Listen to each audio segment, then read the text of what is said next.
it is such a humbling experience when you think about the confidence the American people have placed in us. And my hope and prayer is that we live up to those expectations, that we meet the expectations that they have, and that we're able to move forward, take the actions they want taken. You have set one of your first votes for next Wednesday on repealing health care reform, and you've said you'll continue to hold these votes throughout the term. Is there any concern that you might be making the same mistake that Democrats made, which is focusing too much on health care when the American people are saying, we really want you to focus on jobs? What we're going to do is focus on the health care bill and the repeal of that. We have to do that because our constituents tell us this is a jobs killer. As their insurance costs are going up, as health care costs are going up, they are not able to hire.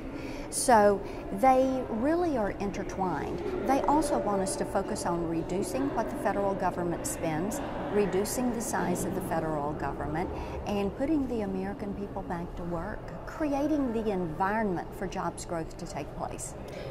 Of course, Democrats are already saying if you repeal health care reform, you're going to eliminate all these popular new provisions, things like extending health insurance to children who are up to 26 years old. They can stay on their parents' insurance, to expanding drug coverage to another 3.4 million seniors. How do you respond to that?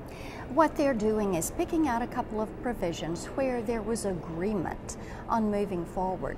You know, when you completely repeal a bill, then you replace a bill. And what we're going to do is to replace that bill with something that is going to be more focused on the doctor-patient relationship, more business-friendly for employers and employees. There is a different way to do this, a right way and a wrong way.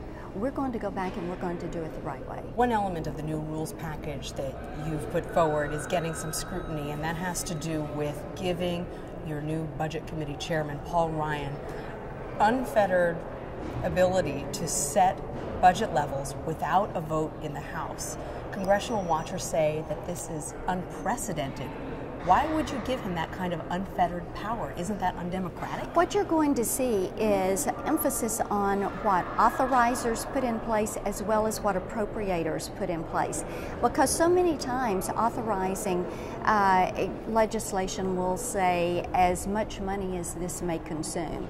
What we're saying is, you know, let's move in and let's begin to put some caps in place so that we begin to cut back on that spending. Another way of approaching this will be looking at agencies in that budget process and saying, give us those across the board spending reductions. You know, every year I've run 1%, 2%, and 5% across the board spending reduction bills. And my colleagues this year are saying, hey Marsha, run those bills, but this year run them at 5%, 10%, and 15% across the board spending reductions. Okay, but why not allow all your members to vote on that? Didn't you run on greater transparency? And you're going to see greater transparency. You're going to see bills available 72 hours before they go forward. You're going to see bills but just not come when it comes forward. to the budget? No, you're going to see participation in the budget from the ground up, from the first day up. You're going to see us hold hearings, oversight into what is going to take place and what is going to go into that budget. And then you're going to see the Budget Committee work very diligently to put some caps in place and the appropriators to come in under those caps. It will be a very transparent, open, and teamwork process. When Newt Gingrich took over the speakership in 1994, he threw parties. There was this 100-hour push. Speaker Boehner is taking a very different approach, isn't he? He is indeed. I think we all know that this is a very sobering time. And we have lots of constituents who are out of work, constituents who are looking for jobs, actively looking for jobs. They want us to get to work. They want us to tend to the business at hand. It is government's job to create the environment in which jobs growth can take place. They want us to roll back regulation. They want us to roll back levels of taxes. They want us to reduce what the federal government spends and get jobs growth as the focus, and that's what we're going to do.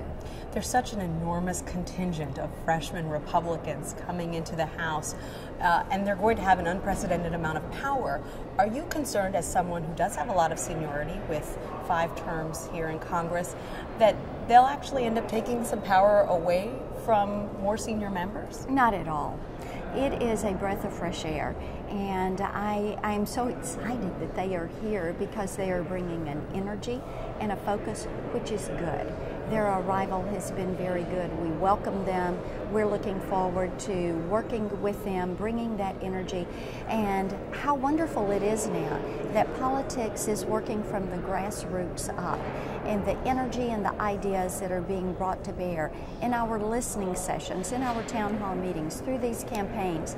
That is just exactly what Washington has been needing. How do you make deep cuts in things like education or law enforcement without facing big backlash from voters who have come to rely on these things? There's a lot of probably waste as you look at the bureaucracy in the number of employees in the federal government, the number of duplications that you have in programs, redundancies. Those are areas where you go first. It's a snowball effect. You start with the things that are most obvious and you work through that, and then you begin to place priorities into what government ought to do. That is why you're going to see us hold hearings on rules and regulations that have more than a $100 million impact on the economy. It is also why you're going to see us hold hearings on rules and regulations, areas that agencies shouldn't be getting into, where they really have no authority. And it's also why you're going to see legislation that we bring forward have to state the constitutional purpose and reasoning for that.